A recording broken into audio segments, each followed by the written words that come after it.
Hello students, আজকে NEET এবং class 12 স্টুডেন্টদের জন্য আমি ওয়েব অপটিক্স চ্যাপ্টারটি শুরু করেছিলাম। একটি লেকচার অলরেডি কমপ্লিট হয়েছে। আজকে ওয়েব অপটিক্সের উপর আমরা সেকেন্ড লেকচার শুরু করব।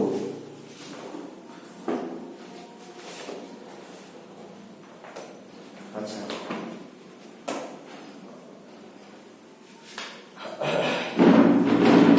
আমরা এর আগের দিন ডিসকাস করেছিলাম লাইটের নেচার এবং আলটিমেটলি জানতে পেরেছিলাম যে লাইটের nature dual. Light has dual nature. Sometimes light behaves like a wave and sometimes light behaves like a particles. লাইটের ওয়েভ নেচার দিয়ে আমি লাইটের যে ফিনোমেনা গুলো, যেমন রিফ্লেকশন, রিফ্র্যাকশনস, ডিফ্র্যাকশন, ইন্টারফারেন্স, পোলারাইজেশন, এগুলো ইজিলি এক্সপ্লেন করা যাচ্ছে। কিন্তু লাইটের ওয়েভ নেচার দিয়ে photo electric effect, Compton effect এগুলো এক্সপ্লেন করা গেল না। ফটো ইলেকট্রিক ইফেক্ট এবং কম্পটন ইফেক্ট এক্সপ্লেন করতে গেলে লাইটের পার্টিকেল নেচারটা আমার প্রয়োজন হলো। তো লাইটের দুরকম nature, wave and particle nature. তারপর হাইগেন্সের ওয়েভ থিওরি ডিসকাস করেছিলাম। হাইগেন্সের ওয়েভ থিওরি দিয়ে লজ অফ রিফ্লেকশন এবং লজ অফ রিফ্র্যাকশন প্রুভ করা হয়েছিল। আজকে আমরা দেখব যে অনেকগুলো লাইট ওয়েভ যদি এক জায়গায় গিয়ে সুপারপোজড হয় তাহলে রেজাল্টেন্ট কেমন হবে। This is known as principle of superposition of wave. Principle of superposition of wave. Okay, suppose একটা পয়েন্ট, এখানে অনেকগুলো লাইট ওয়েভ গিয়ে সুপারপোজড হলো, ঠিক আছে। মনে করো এটা ডিসপ্লেসমেন্ট হলো y1, এটা ডিসপ্লেসমেন্ট y2, এটা ডিসপ্লেসমেন্ট y3।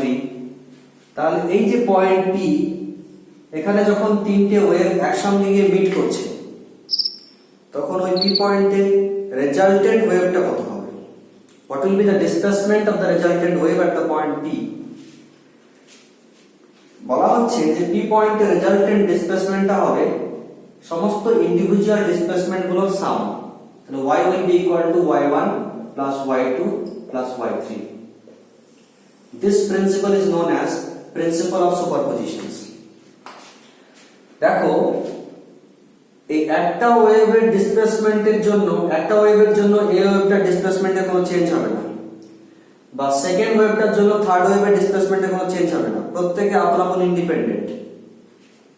তিনটে ওয়েভের ডিসপ্লেসমেন্ট তিনজন একসঙ্গে হওয়ার জন্য কেউ কারো ডিসপ্লেসমেন্টকে প্রভাবিত করবে না, কিন্তু ওখানে যে টোটাল ডিসপ্লেসমেন্টটা হবে সেটা হলো প্রত্যেকটা ইন্ডিভিজুয়াল ওয়েভের ডিসপ্লেসমেন্টের সাম। যদি এখানে চারটে থাকতো তাহলে y equal to y1 plus y2 plus y3 plus y4. This principle is known as principle of superpositions. Okay.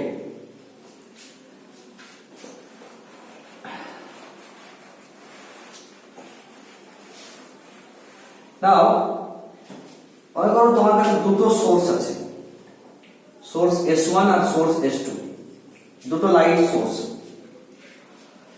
আর এটা হলো আমার স্ক্রিন। S1 সোর্স থেকে লাইট ওয়েভ এমিট হচ্ছে, আবার S2 সোর্স থেকে লাইট ওয়েভ এমিট হচ্ছে।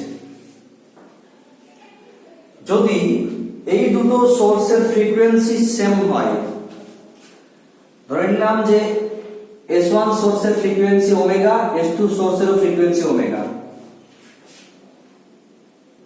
এই দুটো সোর্সের ফ্রিকোয়েন্সি সেম হতে হবে, নাম্বার 1। নাম্বার 2, এদের মধ্যে কনস্ট্যান্ট ফেজ ডিফারেন্স থাকতে হবে। Constant phase difference, very very important point. Constant phase difference means what? ধরে নিলাম যে এই দুটোর মধ্যে phase difference phi equal to 0, যখন t equal to 0 শুরুতে এদের মধ্যে ফেজ ডিফারেন্স ছিল phi equal to 0, মানে এদের মধ্যে কোনো ফেজ ডিফারেন্স ছিল না। অন্য সময়ে যে কোনো টাইমে t/2 বা t বা 3t/2 অন্য যে কোনো সময়ে ফেজ ডিফারেন্সটা phi equal to 0 থেকে চেঞ্জ হয়ে হয়তো pi/2 হয়ে গেল বা 3pi/2 হয়ে গেল, সেটা হওয়া যাবে না। যদি ফেজ ডিফারেন্সটা ইনিশিয়ালি 0 থাকে তাহলে সব সময়ের জন্যই ওই দুটো সোর্সের মধ্যে ফেজ ডিফারেন্স 0ই থাকতে হবে। আবার ধরে নিলাম যে শুরুতে t equal to 0 তে এই দুটো সোর্সের মধ্যে ফেজ ডিফারেন্স ছিল phi equal to pi/2 suppose, তাহলে সব সময়ের জন্যই ফেজ ডিফারেন্সটা phi equal to pi/2 থাকতে হবে। আমি কিন্তু বলছি না যে এই দুটো সোর্স সেম ফেজে থাকতে হবে, সেটা কিন্তু বলছি না। এই দুটো সোর্স সেম ফেজে নাও থাকতেও পারে, আবার এদের মধ্যে ফেজ ডিফারেন্স থাকতেও পারে, কিন্তু যে ফেজ ডিফারেন্সটা থাকবে সেটা কনস্ট্যান্ট থাকবে, মানে ফেজ ডিফারেন্সটা ভ্যারি করবে না। তাহলে নাম্বার 1 পয়েন্ট কি বললাম, যে দুটো সোর্সের ফ্রিকোয়েন্সি সেম হতে হবে, দুটো সোর্সের মধ্যে কনস্ট্যান্ট ফেজ ডিফারেন্স থাকতে হবে, দুটো সোর্সের অ্যামপ্লিটিউড সমান হলে ভালো, অসমান হলেও চলবে, অ্যামপ্লিটিউডটা আনইকুয়াল হলেও চলবে, কিন্তু খুব বেশি ডিফারেন্স হওয়া যাবে না, সামান্য কম বেশি হতে হবে, ঠিক আছে। সবথেকে বেস্ট হয় যে দুটো সোর্সের অ্যামপ্লিটিউড একেবারে সমান হলেই সবথেকে ভালো হয়। আর এই দুটো সোর্স থেকে যখন লাইট গিয়ে সুপারপোজড হবে বিভিন্ন পয়েন্টে, পুরো স্ক্রিনের উপর লাইটটা গিয়ে সুপারপোজড হচ্ছে, তখন কিন্তু এখানে যে রেজাল্টেন্টটা হবে স্ক্রিনের উপর, সেই রেজাল্টেন্টটা কিন্তু ভ্যারি করবে। রেজাল্টেন্টের কোনো কোনো পয়েন্টে ম্যাক্সিমাম হবে, কোথাও কোথাও মিনিমাম হবে, কোথাও কোথাও খুব আমি উজ্জ্বল আলো পাবো, আর কোথাও কোথাও আবার অন্ধকার, কোথাও কোথাও আবার উজ্জ্বল আলো আর তারপরে আবার অন্ধকার। Very very interesting. দুটো সোর্স থেকে লাইট গিয়ে একটা জায়গায় মিশলো, মানে সুপারপোজড হলো, স্ক্রিনের উপর আমি কিন্তু light bright dark, bright dark, bright dark, এরকম ভাবে মানে লাইটের ডিস্ট্রিবিউশনটা পাবো। তো this phenomena is known as interference of light. আচ্ছা, একটা জিনিস মাথায় রাখবে যে লাইটের ইন্টারফারেন্স হতে গেলে কিন্তু সোর্স দুটোকে অবশ্যই ফ্রিকোয়েন্সি সেম হতে হবে, আর এই কন্ডিশনগুলো মেনটেন হতে হবে, তবেই কিন্তু ঘটনাটা ঘটবে। এই ইন্টারফারেন্সটা কেন হচ্ছে? এই দুটো সোর্স থেকে লাইট যাওয়ার পর মনে করি যে স্ক্রিনের উপর আমি এখানে একটা পয়েন্ট নিলাম P, তাহলে P পয়েন্টে কিন্তু S সোর্স থেকে লাইট যাবে, আবার S1 সোর্স থেকেও লাইট যাবে। দেখা গেল যে ওয়েভটা যেতে যেতে এই S1 থেকে P পয়েন্টের ডিসটেন্স আর S2 থেকে P পয়েন্টের ডিসটেন্স কিন্তু সেম নয়। S1 থেকে P এর ডিসটেন্সটা কম আর S2 থেকে P এর ডিসটেন্সটা বেশি। এখান থেকে যে রেটা গিয়ে P তে পৌঁছবে আর S2 থেকে যে রেটা গিয়ে P তে পৌঁছবে, ওরা যখন সুপারপোজড হবে তখন ওদের মধ্যে অলরেডি একটা পাথের ডিফারেন্স তৈরি হয়ে গেছে, তার মানে ওদের মধ্যে একটা ফেজ ডিফারেন্স তৈরি হয়ে গেছে। যদি এমন হয় যে এর ট্রাউ আর ভাগ্যক্রমে এরও ট্রাউ একসঙ্গে মিট করে, তাহলে দুটোরই ম্যাক্সিমাম মিট করে গেল, ফলে ওইখানে রেজাল্টেন্টটা হয়ে যাবে ম্যাক্সিমাম। ক্লিয়ার? তাহলে ওখানে আমি ব্রাইট পেয়ে যাব। অন্য একটা পয়েন্ট দেখা গেল এখানে যে S1 সোর্স থেকে লাইট গেল, আর এখানে ম্যাক্সিমা এই ট্রাউ, এটা হচ্ছে ক্রেস্ট, আর S2 থেকে একটা ওয়েভ গেল, সেটা এখানে গিয়ে মনে করো ট্রাউ হয়ে গেল। যদিও ফিগারটা তো পারফেক্ট হচ্ছে না, দেখা যাচ্ছে এই কিউ পয়েন্টের ক্ষেত্রে S1 থেকে ক্রেস্ট আর S2 থেকে ট্রাউ গিয়ে এখানে মিট করেছে, তাহলে opposite phase.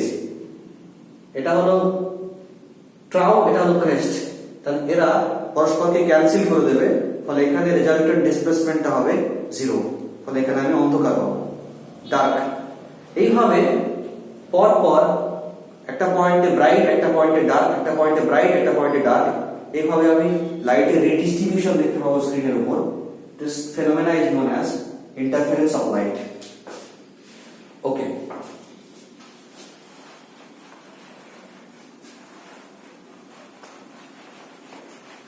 Now the condition for constructive and destructive interference. Condition for constructive and destructive interference. Suppose এটা হলো আমার একটা সোর্স S1 আর এটা হলো একটা সোর্স S2 আর এটা হলো আমার একটা স্ক্রিন, ঠিক আছে। ধরে নিচ্ছি এটা হলো P পয়েন্ট, তাহলে P পয়েন্টে S1 সোর্স থেকে ওয়েভ পৌঁছালো, আবার S2 সোর্স থেকে ওয়েভ পৌঁছালো। এখন প্রশ্ন হচ্ছে যে P পয়েন্টে ম্যাক্সিমা হবে না মিনিমা হবে? দেখো S1 থেকে P এর ডিসটেন্স আর S2 থেকে P এর ডিসটেন্স কিন্তু ইকুয়াল নয়, ফলে এই দুটো সোর্স থেকে যে ওয়েভটা P তে গিয়ে সুপারপোজড হবে সেখানে কিন্তু একটা ফেজ ডিফারেন্স তৈরি হবে। ক্লিয়ার?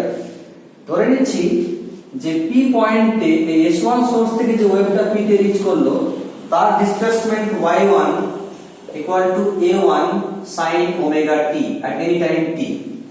যে কোনো সময় t তে P পয়েন্টে ডিসপ্লেসমেন্ট হলো ওয়েভটা S1 সোর্স থেকে যে গিয়েছে তা হলো y1 equal to a1 sin omega t, আর S2 সোর্স থেকে যে ডিসপ্লেসমেন্টটা P তে রিচ করলো তার t টাইমে displacement y2 equal to a2 sin omega t plus phi। Equation 1 equation 2, equation 1 এবং 2 খেয়াল করো, এখানে ওমেগা এখানে ওমেগা, তার মানে কি? তার মানে দুটো সোর্সের ফ্রিকোয়েন্সি সেম, রাইট? অ্যামপ্লিটিউড দুটো কিন্তু ইকুয়াল নয়, এটা a1 এটা a2। প্রথমে বলেছি আমি যে সোর্স দুটোর অ্যামপ্লিটিউড ইকুয়াল না হলেও চলবে, কিন্তু ডিফারেন্সটা খুব বেশি হওয়া যাবে না। কিন্তু দেখো যে P পয়েন্টে যে মিট করেছে t টাইমে সেই দুটো ডিসপ্লেসমেন্টের মধ্যে একটা ফেজ ডিফারেন্স আছে, সেই ফেজ ডিফারেন্সটা কত? phi। তাহলে what will be the resultant displacement at P? So resultant displacement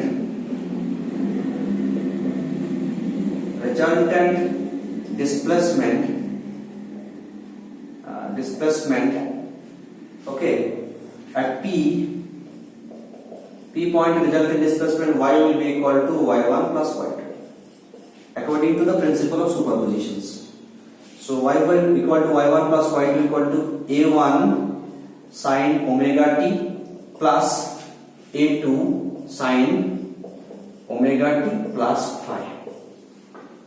এই দুটোকে যোগ করতে হবে, তাহলে a1 sin omega t আর এটাকে ভাঙবো sin a plus b এর formula sin a cos b plus cos a sin b, তাহলে a2 sin omega t cos phi plus a2 cos omega t sin phi, right?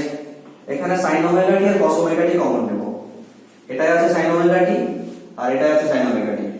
যদি common নিই তাহলে হয়ে যাবে a1 plus a2 cos phi into sin omega t, আর একটাতে আছে cos omega t, ওখানে লিখবো আমি a2 cos sin phi into cos omega t। এটা হলো রেজাল্টেন্ট ডিসপ্লেসমেন্টের ইকুয়েশনস। এই ইকুয়েশনে আমরা একটু ম্যাথমেটিক্যাল টেকনিক ইউজ করব, যেটা প্রায়ই করা হয়। ধরে নেব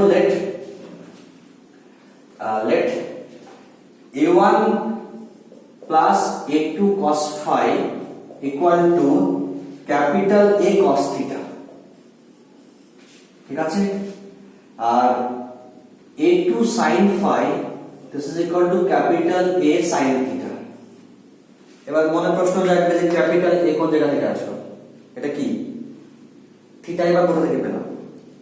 আমরা নতুন করে ধরেছি, আমরা ক্যাপিটাল A এবং থিটাকে পরে ডিফাইন করব।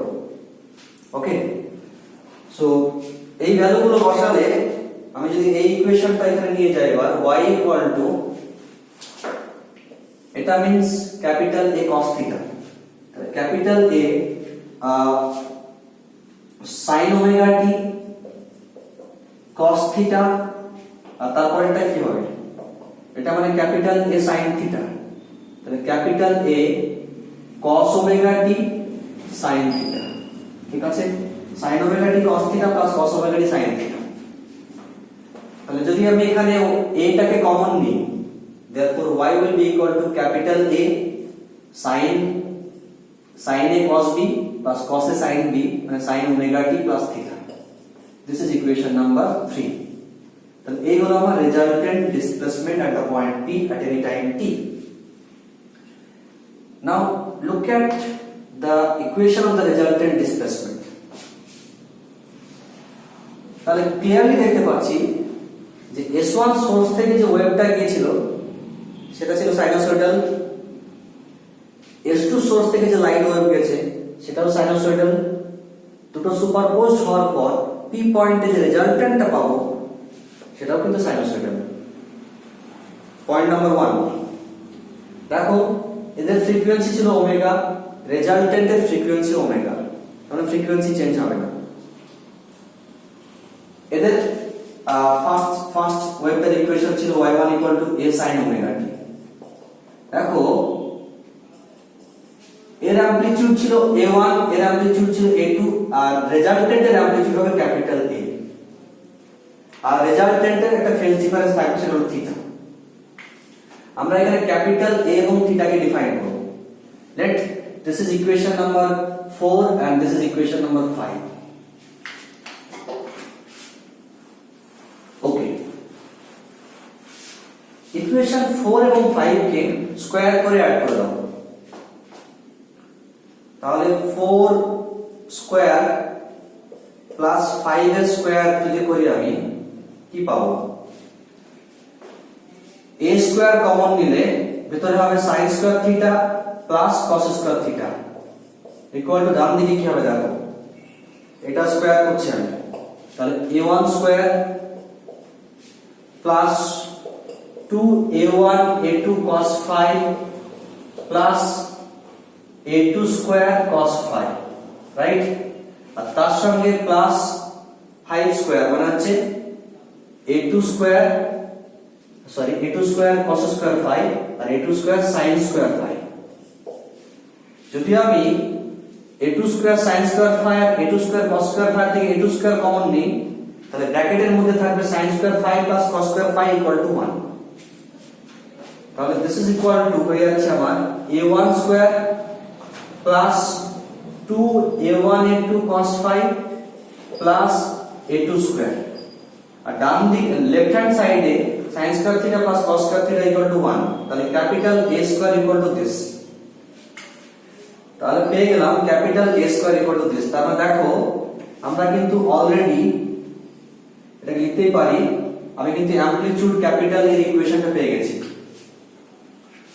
So we can write okay fine now তাহলে capital A square equal to a1 square plus a2 square plus 2a1 a2 cos 5। now we already know that intensity of a light wave is proportional to amplitude square। এটা আমরা জানি যে কোন light ওয়েভের intensity is proportional to amplitude square. তাহলে এখান থেকে লিখতে পারি যে I equal to some constant k into a square. এটা কার ইন্টেন্সিটি হলো? এটা হলো ইন্টেন্সিটি অফ দ্য রেজাল্টেন্ট। তাহলে যেটা ফার্স্ট ওয়েভ ছিল S1 সোর্স থেকে তার ইন্টেন্সিটি কি হবে? I1 ইকুয়াল টু হয়ে যাবে k ইনটু a1 স্কয়ার, আর সেকেন্ড ওয়েভের ইন্টেন্সিটি কি হবে? I2 equal two k into a2 square. বুঝলে তো? এটা হলো I হলো রেজাল্টেন্টের ইন্টেন্সিটি, I1 টা হচ্ছে ফার্স্ট ওয়েভের ইন্টেন্সিটি আর I2 হলো সেকেন্ড ওয়েভের ইন্টেন্সিটি। এটা ইকুয়েশন নাম্বার 6 লেট। এই ইকুয়েশন নাম্বার 6 কে both সাইড কে k দিয়ে মাল্টিপ্লাই করব। both সাইড কে k দিয়ে মাল্টিপ্লাই করলে হবে k into a square equal to k a1 square plus k a2 square plus k into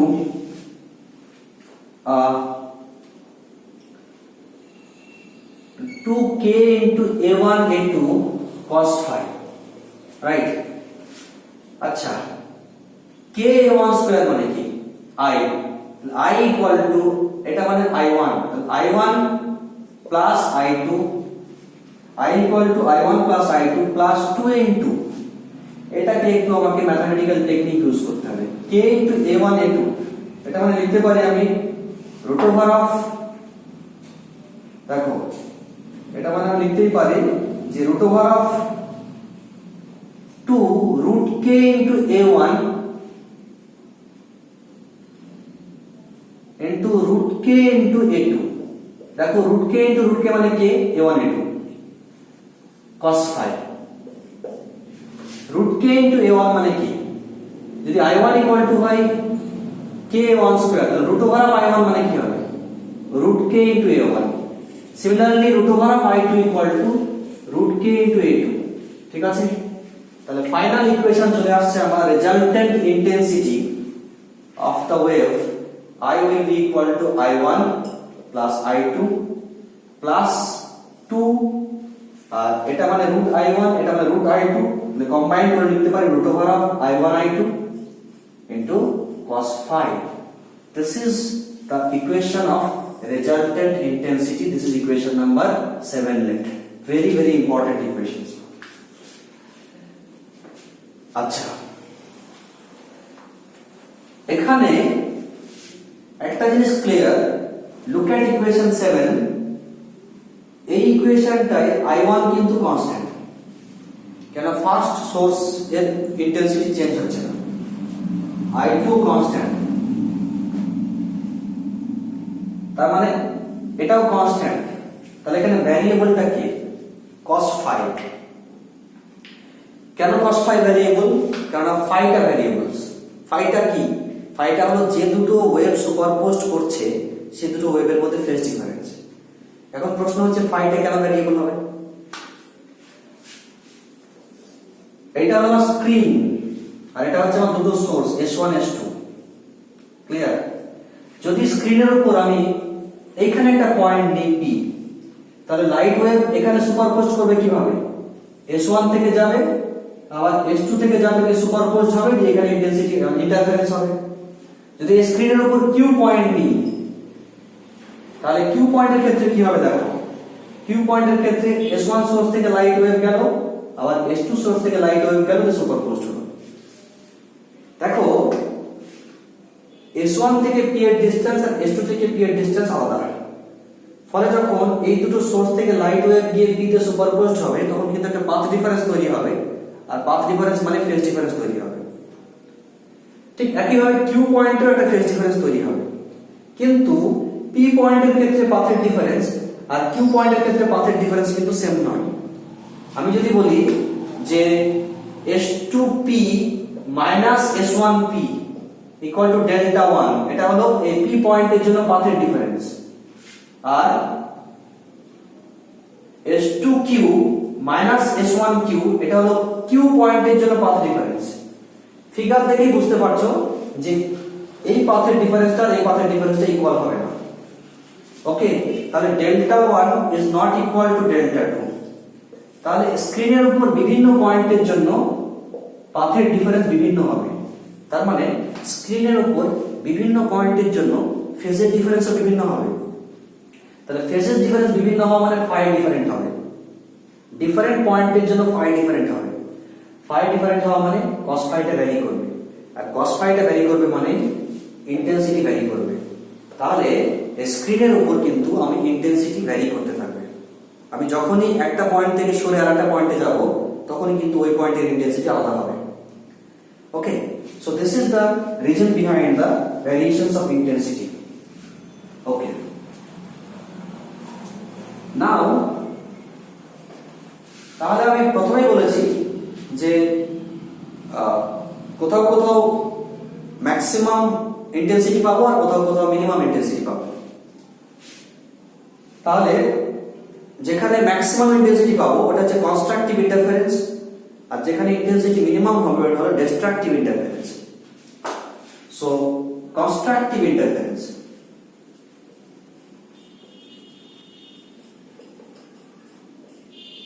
constructive interference. আচ্ছা, এই intensity I equal to I max কখন হবে, মানে এই ইন্টেন্সিটিটা ম্যাক্সিমাম কখন হবে? Look at equation 7। দেখো তোমার হাতে তো এখানে কিছু নেই, i1 i2 এগুলো তো ফিক্সড কনস্ট্যান্ট। তাহলে যখন এই cos ফাইটাই একমাত্র ভ্যারিয়েবল, তাহলে cos ফাই যখন ম্যাক্সিমাম হবে তখন ইন্টেন্সিটিটাও ম্যাক্সিমাম হবে। তাহলে cos ফাই এর ম্যাক্সিমাম ভ্যালু কত? cos ফাই ইকুয়াল টু যখন 1 হবে তখন কিন্তু আইটা হবে maximum. Clear? cos phi equal to 1 মানে cos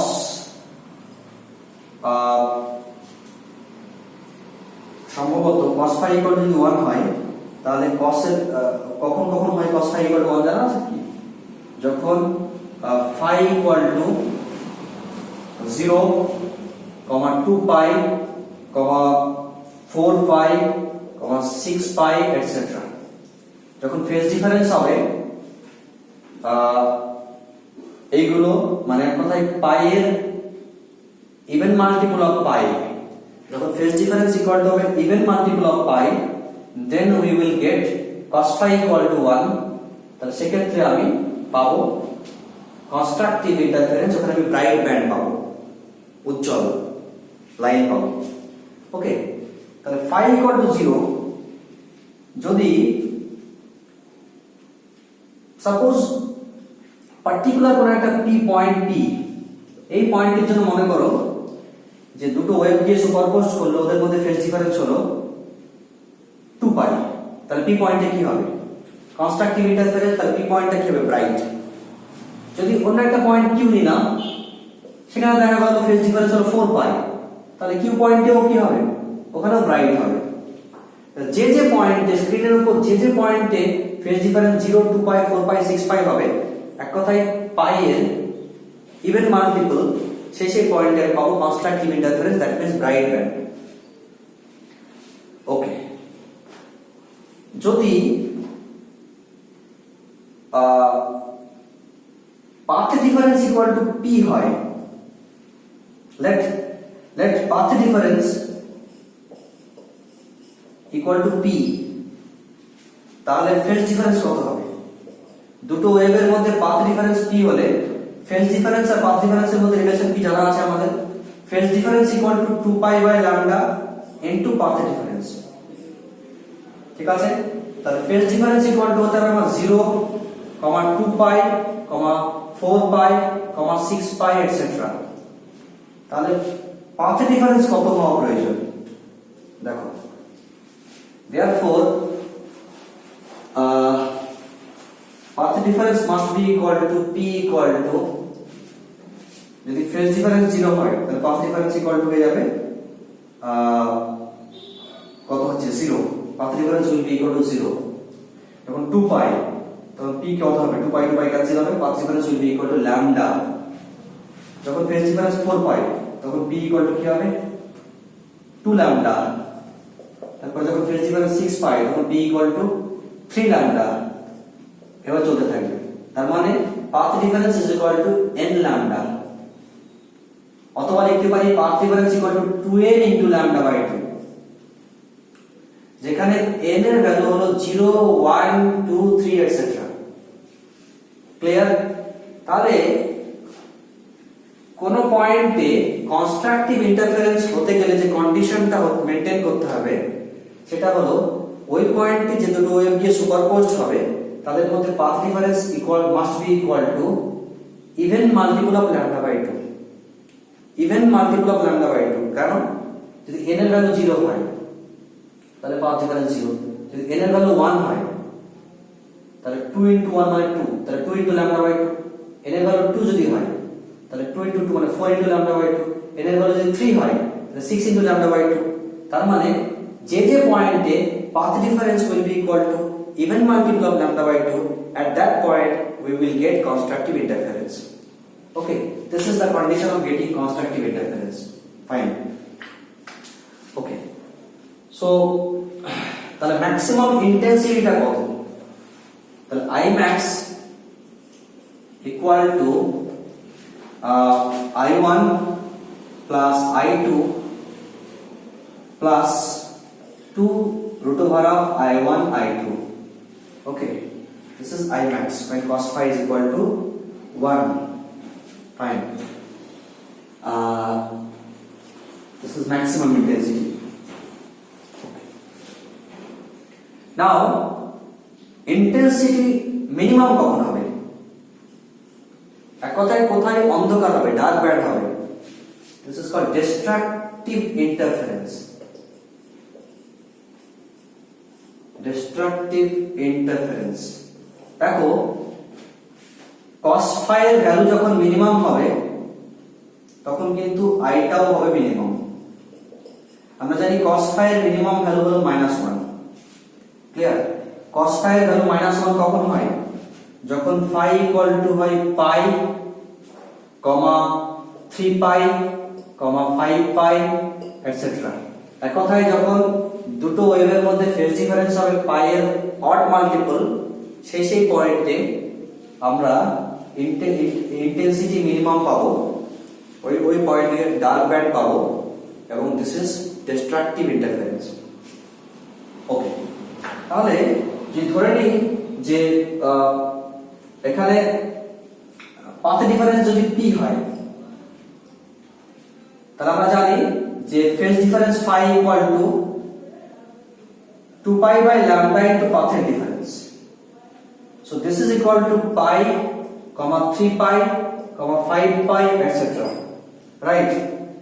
তাহলে p equal to কি হবে? Therefore, path difference p will be equal to, প্রথম কেসটা আসি আমি, যখন ফেজ ডিফারেন্স ইকুয়াল টু পাই তখন পাথ ডিফারেন্স কি হবে? পাই পাই ক্যান্সেল হয়ে যাচ্ছে, ল্যামডা বাই 2 ওদিকে গিয়ে উল্টে যাবে। যখন ফেজ ডিফারেন্স 3 পাই তখন পাথ ডিফারেন্স হয়ে যাবে pi pi cancel, 3 into lambda by 2। যখন ফেজ ডিফারেন্স 5 পাই তখন পাথ ডিফারেন্স হবে 5 ইনটু ল্যামডা বাই 2। আমরা দেখতে পাচ্ছি যে যে পয়েন্টে পাথ ডিফারেন্সটা হবে ল্যামডা বাই 2 এর অড মাল্টিপল, সেই পয়েন্টে আমি দেখতে পাবো ডিস্ট্রাকটিভ ইন্টারফারেন্স, সেই পয়েন্টে আমি পাবো minima, that means dark band. So p equal to 2n minus 1 into lambda by 2. This is the condition of getting minimum, where n equal to 1, 2, 3, etc. ঠিক আছে? দেখো n এর ভ্যালু কিন্তু এখানে 0 হবে না, 1 থেকে স্টার্ট হবে। ওকে, এই হলো আমাদের ডিস্ট্রাকটিভ এবং constructive interference.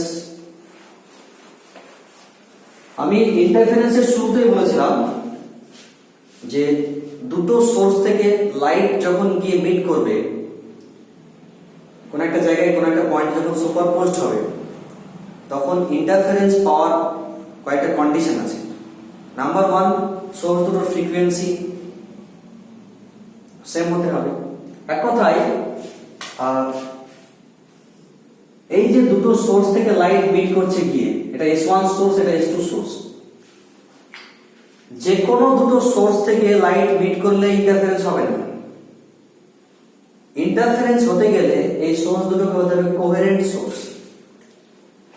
So what do you mean by coherent source? Coherent source হতে গেলে নাম্বার 1 কন্ডিশন, দুটো সোর্সের ফ্রিকোয়েন্সি হতে হবে সেম। নাম্বার 2 হলো দুটো সোর্সের মধ্যে কনস্ট্যান্ট ফেজ ডিফারেন্স থাকতে হবে। Constant phase difference. দেখো সোর্স দুটোর মধ্যে শুরুতে ইনিশিয়ালি ফেজ ডিফারেন্স থাকতেই পারে, কিন্তু টাইম যত পাস হবে, চেঞ্জ হবে, সেই সঙ্গে সঙ্গে ফেজ ডিফারেন্সটা চেঞ্জ হতে হবে না। যে ফেজ ডিফারেন্সটা স্টার্টিং এ ছিল 10 সেকেন্ড, 15 সেকেন্ড, 1 মিনিট, 2 মিনিট পরও সেই ফেজ ডিফারেন্সটাই থাকতে হবে। This is condition number 2। Condition number 3 হলো সোর্স দুটোকে হতে হবে মনোক্রোম্যাটিক। ঠিক আছে? This is condition number 3। এই কন্ডিশনগুলো আর সোর্স দুটোর অ্যামপ্লিটিউড প্রায় সমান হতে হবে, কাছাকাছি হতে হবে। যদি এই কন্ডিশনগুলো মেইনটেইন হয় তখন আমি বলবো সোর্স দুটো হচ্ছে কোহেরেন্ট সোর্স। আর যখন দুটো কোহেরেন্ট সোর্স থেকে লাইটকে সুপারপোজড করে তখনই কেবলমাত্র ইন্টারফারেন্স প্যাটার্ন দেখতে পাওয়া যায়। যদি এই কন্ডিশনগুলো না মানে সোর্স দুটো, ধরে নাও এর ফ্রিকোয়েন্সি আলাদা, এর ফ্রিকোয়েন্সি আলাদা, মনে করো এদের মধ্যে কনস্ট্যান্ট ফেজ ডিফারেন্স মেইনটেইন হচ্ছে না, তখন সোর্স দুটোকে বলবো আমি ইনকোহেরেন্ট সোর্স। ওকে, ইনকোহেরেন্ট সোর্স।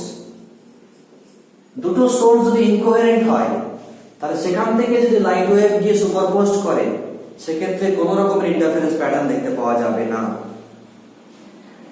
তাহলে আমি এরকম দুটো কোহেরেন্ট সোর্স পাবো কিভাবে? মনে করো যে তোমার কাছে দুটো টর্চ লাইট আছে, সাপোজ এটা একটা টর্চ লাইট, এটা একটা টর্চ লাইট, দুটো সোর্স। এই দুটো টর্চ লাইটকে আমি একসঙ্গে মারলাম, এই বোর্ডের উপর লাইট মারলাম, তাহলে এই টর্চ লাইট থেকে আলো গিয়ে বোর্ডে পড়লো, আবার এই টর্চ লাইট থেকে আলো গিয়ে বোর্ডে পড়লো, এই বোর্ডে গিয়ে দুটো আলো মিশলো, একসঙ্গে মিশে গেল, তাহলে এই জায়গাটায় আলো দুটো কি হলো? সুপারপোজড হলো।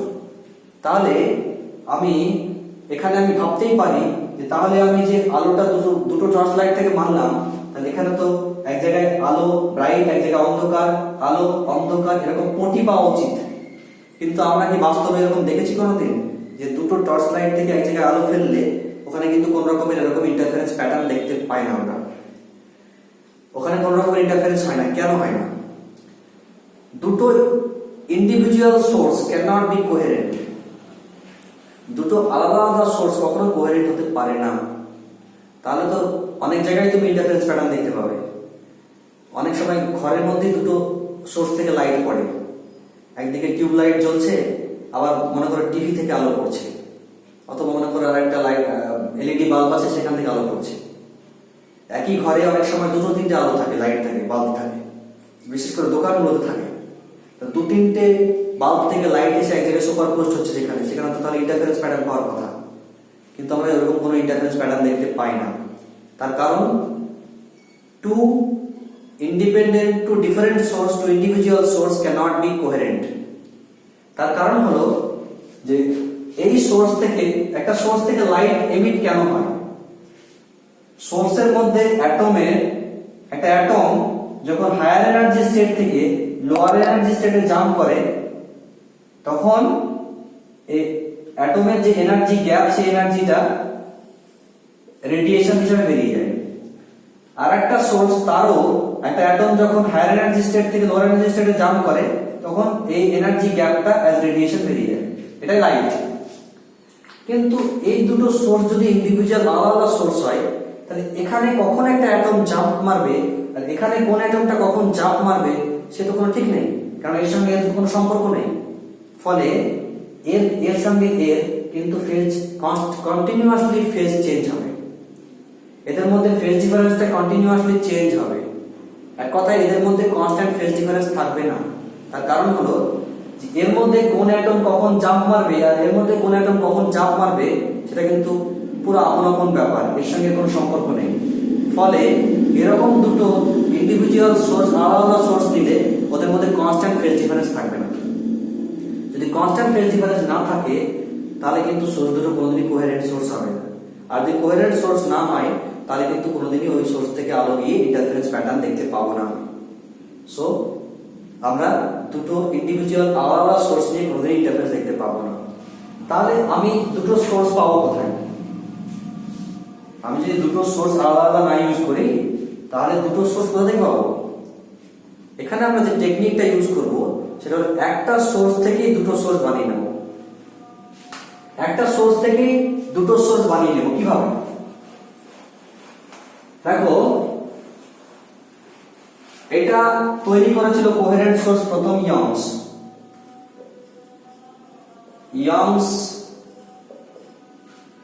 Double slit. একটা সিঙ্গেল সোর্স এস, আর এখানে একটা অপেক স্পেস, একটা আটকানো আছে পর্দা, রাইট? এরকম একটা পর্দা দিয়ে আটকানো আছে। এই পর্দার মধ্যে দুটো আমি পাতলা পাতলা ছিদ্র করে দেবো। এই স্ক্রিনের উপর এখানে একটা ছিদ্র করলাম আর এখানে একটা ছিদ্র করলাম। এটা হলো S1, এটা হলো S2, ওকে? আর এটা হচ্ছে আমাদের স্ক্রিন। তাহলে এখন লাইটটা পাস হবে কোনটা দিয়ে? এই S1 দিয়ে পাস হবে আর S2 দিয়ে পাস হবে। তাহলে এই S1 টা এখন একটা নতুন ওয়েভ ফ্রন্ট তৈরি হবে, এটা সেকেন্ডারি সোর্স, আর এখানে এটা হচ্ছে সেকেন্ডারি সোর্স। তাহলে এখন এই দুটো ছিদ্র যেন দুটো সোর্স হয়ে গেছে। তাহলে S1 S2 এখন দুটো সোর্স, এই দুটো সোর্স থেকে যে ওয়েভ গিয়ে মিট করবে স্ক্রিনের উপর, সেখানে কিন্তু ইন্টারফারেন্স প্যাটার্ন আমি দেখতে পাবো। কেন? তার কারণ S1 S2 সোর্সটা কিন্তু একটা সোর্স থেকে তৈরি হয়েছে, এরা কিন্তু কোনো ইন্ডিভিজুয়াল সোর্স নয়, এরা কিন্তু কোনো আলাদা সোর্স নয়, এরা কিন্তু S সোর্স থেকে S1 S2 তৈরি হয়েছে। তার মানে কি? তার মানে S1 S2 কিন্তু কোহেরেন্ট সোর্স। তার কারণ কি? তার কারণ হলো যে এই দুজনেই কিন্তু S থেকেই তৈরি হয়েছে, মানে অ্যাকচুয়ালি ওদের ডিএনএটা সেম। হ্যাঁ, তাহলে এ যখন যা করবে এও তখন তাই করবে। তার মানে এদের মধ্যে always will remain constant phase difference. That is why these two sources can be considered as coherent source. দেখো, তাহলে কোহেরেন্ট সোর্স বানাতে গেলে আমাকে একটা সোর্স থেকে বিভিন্ন উপায়ে দুটো সোর্স বানিয়ে নিতে হবে। কোন সময় আমরা রিফ্লেকশনের মাধ্যমে করতে পারি। তাহলে কোহেরেন্ট সোর্স যেমন বাইপ্রিজমে, ফ্রেসনেল বাইপ্রিজম, সেখানে ফ্রেসনেল একটা কোহেরেন্ট সোর্স বানিয়েছিল, একটা বাইপ্রিজম ইউজ করে দুটো কোহেরেন্ট সোর্স বানিয়েছিল, একটা সোর্স থেকেই আরেকটা সোর্স বানিয়ে নিয়েছিল। তারপরে সিঙ্গেল স্লিট এক্সপেরিমেন্ট আছে লয়েডসের, লয়েড সিঙ্গেল মিরর, এখানেও তোমার একটা সিঙ্গেল সোর্স থেকে দুটো সোর্স বানিয়ে নেওয়া হয়। তাহলে এইভাবে আমরা কোহেরেন্ট সোর্স তৈরি করতে পারি। ওকে, আচ্ছা, এবার যে ফ্রিজ তৈরি হবে স্ক্রিনের উপর, সেগুলো দেখতে কেমন হবে? Interference fringe.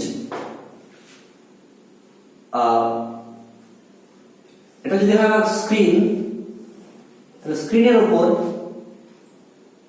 একটা জায়গায় ব্রাইট হলে তারপরেই হবে আবার ডার্ক, এটা ডার্ক, তারপরে আবার ব্রাইট, তারপরে আবার ডার্ক, এরকম কোটি তৈরি হবে। ঠিক আছে, আমাকে এখন বের করতে হবে যে এই ফ্রিঞ্জের উইথ কত হবে।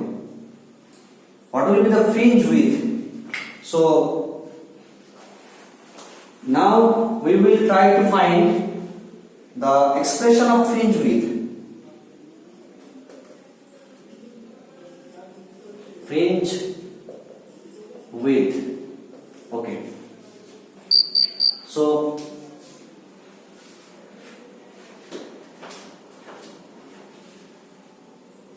okay. So this is my S source. এখান থেকে একটা পয়েন্ট সোর্স বা লাইন সোর্সও নিতে পারি আমি। লাইন সোর্স যদি হয় তাহলে এখান থেকে আমার ওয়েভ ফ্রন্ট তৈরি হবে, সিলিন্ড্রিক্যাল ওয়েভ ফ্রন্ট তৈরি হবে, right? This is cylindrical wave front from the source. আর এখানে একটা আমি নিয়েছি, এখানে দুটো ছিদ্র করে দিলাম, S1 আর S2, right? This is S1 আর S2, আর এটা হলো আমার স্ক্রিন। তাহলে এখন কোহেরেন্ট সোর্স কোনটা? এই দুটো সোর্স S1 আর S2, এই দুটো সোর্স হয়ে গেল এখন আমার কোহেরেন্ট সোর্স। মনে করো যে S1 S2 এই দুটো কোহেরেন্ট সোর্সের মধ্যেকার ডিসটেন্স d, স্মল d, আর এই সোর্সগুলো থেকে স্ক্রিনের ডিসটেন্স হলো ক্যাপিটাল D। ওকে, আচ্ছা, এটা হলো ও পয়েন্ট। আচ্ছা, স্ক্রিনের উপর কোনো একটা পয়েন্ট নিয়ে নাও, সাপোজ এখানে একটা পয়েন্ট নিলাম P। তাহলে P পয়েন্টে S1 সোর্স থেকেও লাইট যাবে, আবার S2 সোর্স থেকেও লাইট যাবে। ঠিক আছে, ধরে নিচ্ছি যে O থেকে P পয়েন্টের ডিসটেন্স হলো x। তাহলে এই যে দুটো রে গিয়ে P পয়েন্টে রিচ করলো S1 সোর্স থেকে S2 সোর্স থেকে, এই দুটো রে এর মধ্যে পাথ ডিফারেন্স কত হবে? What will be the path difference between the two ray? The path difference P will be equal to দেখো দেখতেই পাচ্ছ যে S2P বড় আর S1P রাস্তাটা ছোট, তাহলে path difference will be equal two S2P minus S1P. Okay, now look at the triangle S2P B. এখানে একটা নরমাল ড্র করে দিলাম আর এখান থেকে একটা নরমাল ড্র করে দিলাম। এই পয়েন্টের নাম দিলাম আমি A আর এই পয়েন্টের নাম দিলাম আমি B। তাহলে A থেকে B এই ডিসটেন্সটা কত হবে? এটাও D হবে। দেখতেই পাচ্ছ যে S1 S2 এর মধ্যে সেপারেশন স্মল d, তাহলে AB is also equal to small d. Now look at the triangle S2BP and triangle S2BP আর একটা S1AP. এই দুটো ট্রায়াঙ্গেল কিন্তু দুটোই কিন্তু রাইট অ্যাঙ্গেল ট্রায়াঙ্গেলস। তাহলে আমরা দুটো ট্রায়াঙ্গেল দেখে কি লিখতে পারি? S2P square minus S1P square equal two S2P square, মানে তুমি প্রথমে এই ট্রায়াঙ্গেলটা নাও S2BP, তাহলে অতিভুজ স্কয়ার সমান লম্ব স্কয়ার প্লাস ভূমি স্কয়ার। অতিভুজ স্কয়ার ইকুয়াল টু লম্ব স্কয়ার প্লাস ভূমি স্কয়ার, রাইট? তাহলে এটা কত? D, তাহলে D স্কয়ার প্লাস এই B থেকে P এই ডিসটেন্সটা কত হবে? এটুকু হলো x আর এটুকু কত? এটুকু হচ্ছে আমার, এটা পুরোটা D স্মল d, তাহলে এটুকু কত হবে? Small d by 2। তাহলে হয়ে গেল D square plus small d D square plus x plus small d by 2 তার whole square minus S1P square. S1P square মানে কি হবে? এবার চলে যাবে ট্রায়াঙ্গেল S1AP। S1P স্কয়ার অতিভুজ স্কয়ার ইকুয়াল টু লম্ব স্কয়ার প্লাস ভূমি স্কয়ার, মানে এটা ক্যাপিটাল D, মানে ক্যাপিটাল D স্কয়ার প্লাস ভূমি স্কয়ার, মানে এইটা মানে হলো কি, এই পুরোটা হলো x, সেখান থেকে বাদ যাচ্ছে কোনটা? এইটুকু। এইটুকু কত হবে? d by 2। দেখা যাচ্ছে এইটুকু মানে হলো x মাইনাস d বাই 2, তাহলে x মাইনাস d বাই 2 তার whole square. This is S2P square minus S1P square. Okay, আচ্ছা, এবার যদি আমি এটাকে ক্যালকুলেশন করি, ভেতরেরটাকে, এই ভেতরটাকে ক্যালকুলেশন করবে, স্কয়ার করবে, যোগ করবে, বিয়োগ করবে, যা কিছু করার করবে, দিয়ে এখানে বেরিয়ে আসবে S2P মাইনাস S1P, এটা ইকুয়াল টু আসবে 2x ইনটু d হবে, বাকি সব ক্যান্সেল হয়ে যাবে। বাম দিকে a স্কয়ার মাইনাস b স্কয়ারের ফর্মুলা লিখতে পারি আমি S2P a মাইনাস b, এটুকু জায়গায় লেখা হবে না, আগে লেফট হ্যান্ড সাইডটা লিখছি আমি, a square minus b square মানে a minus b a plus b equal to ডান দিকে হবে 2xd। এবার S2P প্লাস S1P মানে কি? দেখো এই যে পয়েন্ট P, সেই পয়েন্টটা কিন্তু খুব দূরে নেওয়া হয় না, আমি কিন্তু ছবিতে অনেক দূরে দেখিয়েছি, কিন্তু the point P will be very close to the point O. Clear? যদি P আর O very close হয়, O and P very close, তাহলে কি লিখতে পারি আমি? তাহলে সেক্ষেত্রে S1P will be approximately equal to S2P। যদি এই দুটো পয়েন্ট, এই P পয়েন্টটা কাছাকাছি হতো, একদম এই O এর কাছাকাছি, তাহলে কি হতো? S1P is equal to S2P, তাই তো হতো। S1P will be approximately equal to S2P. In that case আমরা লিখতে পারতাম যে আবার এই দুটো সোর্সের মধ্যেকার যে ডিসটেন্স D, সেটাও কিন্তু স্মল, ভেরি স্মল। ফলে আমি একটু বড় করে এঁকেছি, ছবিটা একটু অস্পষ্ট হয়ে যাবে বলে। আসলে S1 আর S2 খুবই কাছাকাছি থাকে, অটোমেটিক্যালি S1P আর S2P ইকুয়াল টু আমি অ্যাপ্রক্সিমেটলি ইকুয়াল টু লিখতেই পারি ক্যাপিটাল D। যদি P পয়েন্টটা খুব কাছাকাছি হয় আর S1 S2 এটাও কাছাকাছি হয়, লিখতেই পারি যে S1P equal to S2P approximately equal two capital D। This will be approximately equal to capital D. তাই যদি ধরি আমি, তাহলে S2P plus S1P equal to কি হবে? D plus D equal to 2D। তাহলে হয়ে গেল S2P minus S1P equal to 2x small d by এটা মানে 2D divided by 2 into capital D, তাহলে x into small d by capital D। This is path difference. এবার মনে করার চেষ্টা করো, S2p minus S1p মানে কি বলেছিলাম? Path difference. Therefore path difference p equal to x into small d by capital D. Now আমরা বের করব এবার position of bright fringe. Now let's see position of bright fringe. আচ্ছা, ইন্টারফারেন্সের থিওরি শুরুতেই বলছিলাম যে ব্রাইট ফ্রিঞ্জ পেতে গেলে, এক কথায় কনস্ট্রাকটিভ ইন্টারফারেন্স হতে গেলে path difference p equal two কি হতে হবে? Path difference p equal two হতে হবে n ল্যাম্ডা। এটা প্রমাণ করেছি আগে, যেখানে n ইকুয়াল টু 0 1 2 3 এটসেট্রা। তার মানে এখানে পাথ ডিফারেন্সটা কত?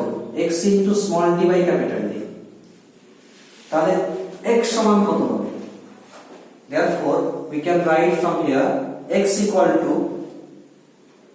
n into lambda into capital D by small d। ঠিক আছে, যেখানে n equal to 0 1 2 3 etc. যদি x n equal to 0 হয়, তাহলে x0 equal to কোথায়? 0, n0 মানে x0 equal to 0। তার মানে একেবারে জিরো ডিসটেন্সেই আমি একটা ফ্রিঞ্জ পাবো, সেই ফ্রিঞ্জটা ব্রাইট হবে, কারণ এটা তোমার কনস্ট্রাকটিভ ইন্টারফারেন্সের কন্ডিশনস। এই জিরো ডিসটেন্স মানে কোথায়?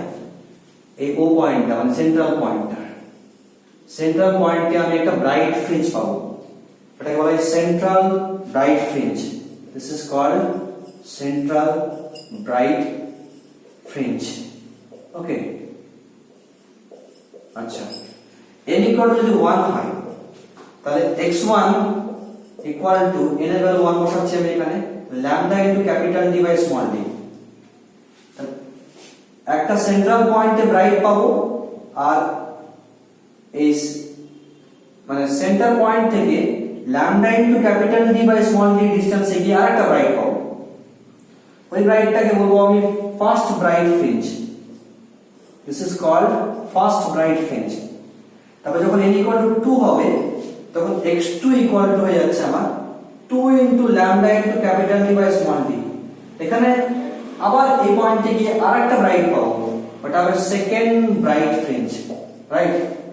তাহলে n তম ব্রাইট ফ্রিঞ্জটা কোথায় পাবো? যখন x equal to n into lambda into capital D by small d। তাহলে এটা কিসের ডিসটেন্স? এটা হলো অরিজিন থেকে সেন্টার পয়েন্ট ও থেকে n তম ব্রাইট ফ্রিঞ্জের ডিসটেন্স, রাইট? আচ্ছা, নেক্সট চলে যাচ্ছি আমি। নেক্সট হলো position of dark fringe. Position of dark fringe. Okay, আচ্ছা দেখো, path difference p equal to already পেয়ে গেছি আমি x into small d by capital D। এই পাথ ডিফারেন্স যখন ইকুয়াল টু হবে 2n minus 1 into lambda by 2, এটা কিসের কন্ডিশন? এটা হলো এই পাথ ডিফারেন্সটা হচ্ছে ডিস্ট্রাকটিভ ইন্টারফারেন্সের কন্ডিশন। যদি পাথ ডিফারেন্স ইকুয়াল টু এটা হয়, তাহলে সেখানে আমি ডার্ক ফ্রিঞ্জ পাবো। ক্লিয়ার? যেখানে n এর ভ্যালু হলো 1 2 3 4 এটসেট্রা, রাইট? তাহলে যদি x ইকুয়াল টু, তাহলে কি হবে? x ইকুয়াল টু হয়ে যাচ্ছে আমার 2n minus 1 into lambda into capital D by 2 into small d। এটা হচ্ছে আমার x এর ফর্মুলা, n তম ফ্রিঞ্জের ফর্মুলা, n তম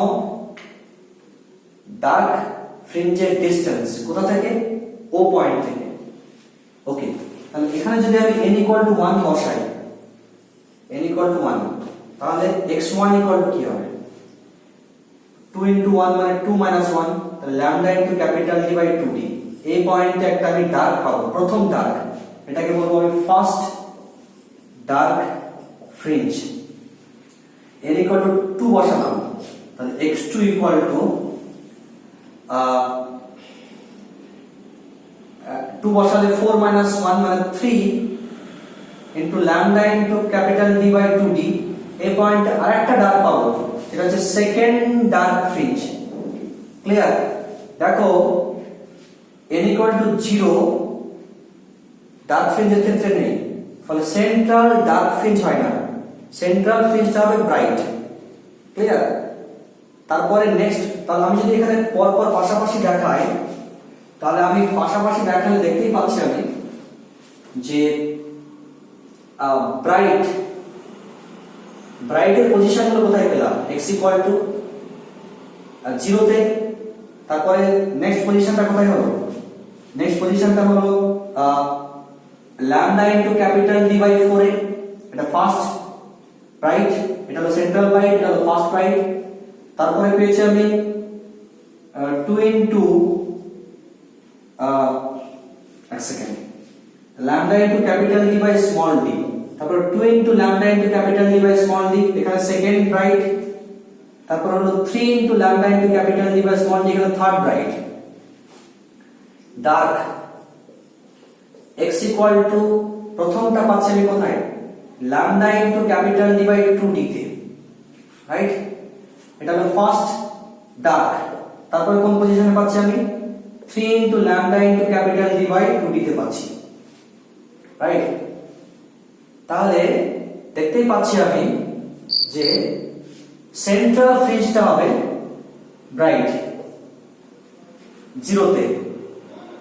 তারপরে lambda into capital D by d, এই ডিসটেন্সে হবে আরেকটা ব্রাইট। তার মাঝে 0 আর lambda into capital D by d এর অর্ধেক কোনটা, যদি ভালো বুঝো, যদি আমার এই পয়েন্টটা হয় 0 আর এই পয়েন্টটা হয় আমার lambda into capital D by d, তাহলে মিডলের এই পয়েন্টটা কি হয়, এখান থেকে ডিসটেন্সটা কত হবে, lambda into capital D by 2d।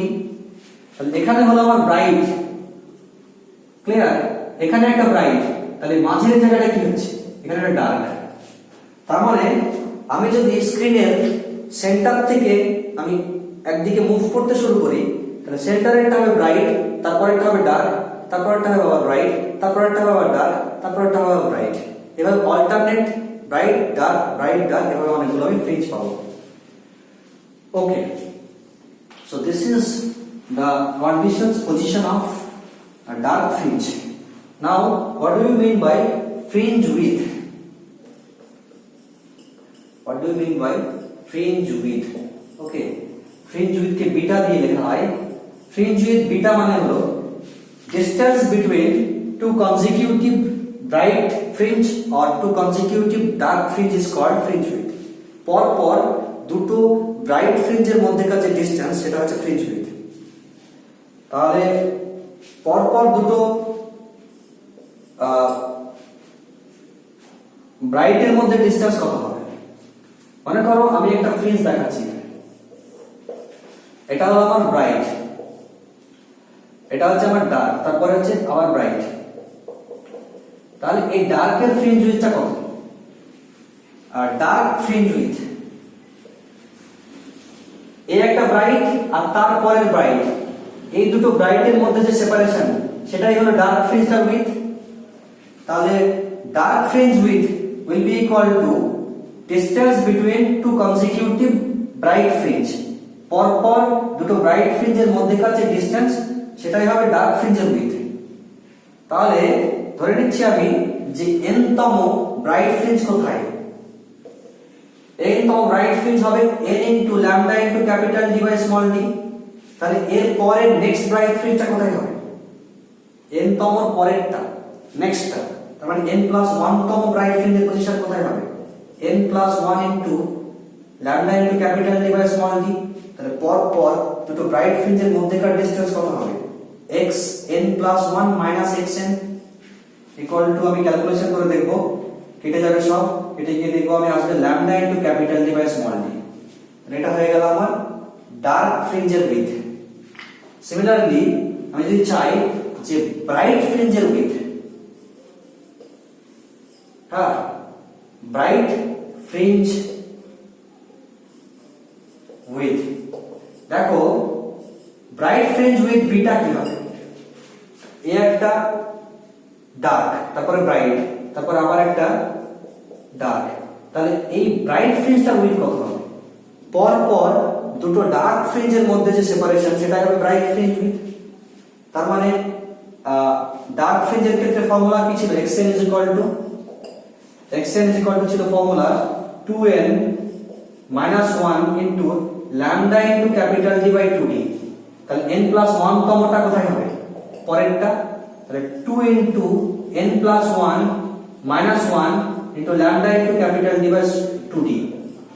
আমি যদি পর পর দুটো ডার্ক ফ্রিঞ্জের মধ্যে সেপারেশন চাই, তাহলে এটা করতে হবে আমাকে xn plus 1 minus xn। This is equal to calculation করবে তোমরা, বেরোবে lambda into capital D by small d। তার মানে কি বুঝলাম? যে ইন্টারফারেন্সের ব্রাইট ফ্রিঞ্জের ফ্রিঞ্জ উইথ আর ডার্ক ফ্রিঞ্জের ফ্রিঞ্জ উইথ সেম। তাহলে আমরা লিখতে পারি fringe width of the interference pattern beta equal to lambda into capital D by small d। This is very important formula। Okay, তাহলে আমরা আজকের ক্লাসে ডিসকাস করলাম superposition principle, interference, coherent source, incoherent source, তারপরে কিভাবে ইন্টারফারেন্সের ক্ষেত্রে কনস্ট্রাকটিভ আর ডিস্ট্রাকটিভ ইন্টারফারেন্স হয়, ইন্টেন্সিটির ম্যাক্সিমাম মিনিমাম, তারপরে ডিসকাস করলাম ফাইনালি ফ্রিঞ্জ উইথ। আজকের ওয়েভ অপটিক্সের সেকেন্ড লেকচার এখানে শেষ করব। তোমাদের যদি কোনো সমস্যা হয়ে থাকে বুঝতে কোথাও, তাহলে অবশ্যই আমি যে ইউটিউব ভিডিও আপলোড করব সেই ভিডিওতে গিয়ে কমেন্ট বক্সে গিয়ে কমেন্ট করবে যে কোথায় কোনো প্রবলেম হয়েছে, ডাউট হয়েছে, সেটা আমাকে জানাবে। তাহলে আমি নেক্সট লেকচারে সেই ডাউটগুলো ক্লিয়ার করার চেষ্টা করব। প্রত্যেকে ভালো থাকবে, সাবধানে থাকবে। Thank you.